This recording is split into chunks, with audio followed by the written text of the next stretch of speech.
Bonsoir. Un tien vaut mieux que deux, tu l'auras. Et tant va la cruche à l'eau. Je suis César Auguste. Bonsoir. Je suis Cléopâtre VII.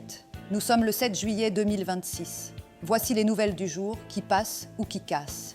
Marine Le Pen a été condamnée à 1 an de prison, dont 1 an ferme sous bracelet électronique. Cette décision pour détournement de fonds publics européens a suscité de vives réactions politiques. Mads Pedersen a remporté la 4e étape du Tour de France. Il a triomphé au sprint, tandis que Thorstein Tréhen a pris le maillot jaune. Le parquet de Paris a ouvert une enquête sur des propos racistes envers Kylian Mbappé.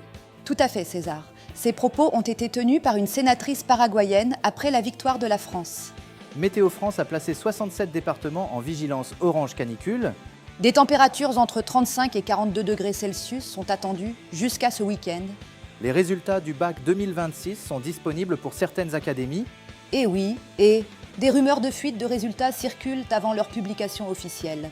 L'Assemblée nationale a adopté un projet de loi sur la justice criminelle. Cependant, la mesure de plaider coupable a été exclue. À Châteaudun, un cabinet vétérinaire a été abandonné avec 35 chats.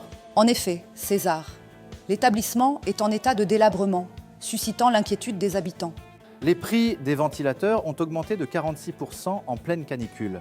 Cette hausse soulève des inquiétudes sur l'accessibilité de ces équipements.